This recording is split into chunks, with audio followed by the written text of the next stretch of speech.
So I hope you got here because you Googled how to write a press release. That's exactly how you got here, isn't it? Okay, good. I'm glad you're here because the last thing you want to do if you want to get press coverage is write a press release. Now, how do I know that? I've only been a journalist for 25 years.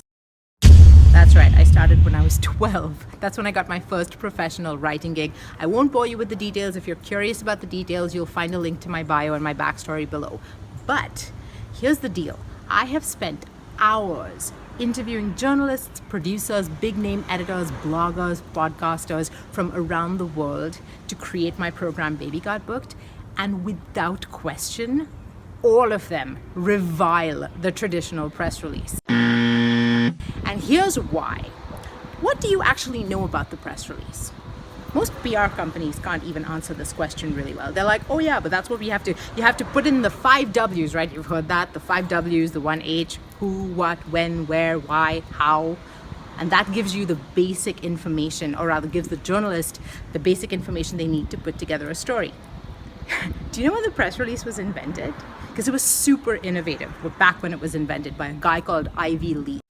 He ran a PR agency, and this was like the biggest, most amazing thing that had ever happened to journalists back in 1906. Which is when it was invented, which is approximately when it was last really considered innovative. And if you really want to think about it, think about what the press release solved, what problem the press release solved for journalists back in 1906. At that point, journalists used to produce a couple of stories, 3 or 4 stories a week. This reporter is in a hurry, and for a very good reason. He's going to cover a fire.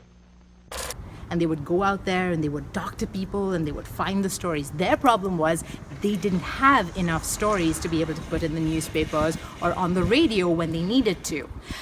These days, think about today, the media environment today, with digital, with 24/7 news cycles, with podcasts, with having to repurpose content 18 bazillion different ways. Journalists have no shortage of stories. There is no shortage of cacophony around them, shooting them ideas constantly. They receive between 600 and 1,000 emails a day. 600 to 1,000 boring, dry press releases. Now, think about what your life would be like if that was you, right? This is why they hate the press release. So you want to remember that the press release was invented to hack a problem that no longer exists. In fact, if anything, the pain point of journalists today is the exact opposite of what it was in 1906. Today, journalists need to find a story that is already done for them. So what you want to be sending out instead of a press release is a story-based pitch. And what that is it's the difference between you throwing together some facts and handing it off to the journalist and saying, my job here is done. Now it's your job to figure out what the story is.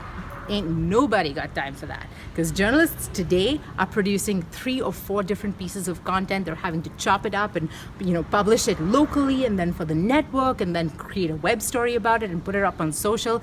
They don't have time to figure out what the heck the story is. You have to do that work for them. So what you want to be doing is figuring out, okay, who is my target audience? Your target audience as an entrepreneur. Who are your ideal clients and prospects? Now, figure out who is the media outlet that's already cultivating them as an audience. And then you want to say, okay, I have X, Y, or Z value to contribute to that audience. So this is not they should really buy my product because it's awesome. No, that's not that. You really want it to be content driven. It could be strategies, it could be tips, it could be recipes, it could be any of those things that will be valuable to that audience. You want to really educate them about what it is you do and how it makes their lives better.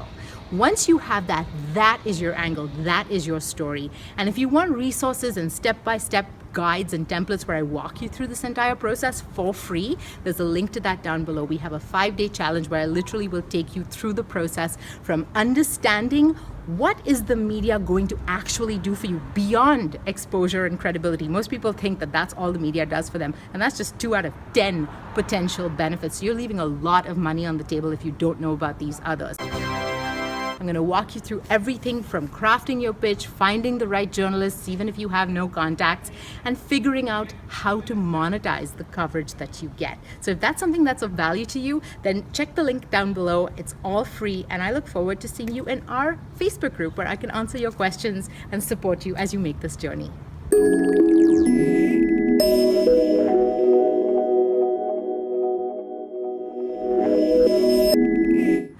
Oh, won't you come home, Bailey? Won't you come home?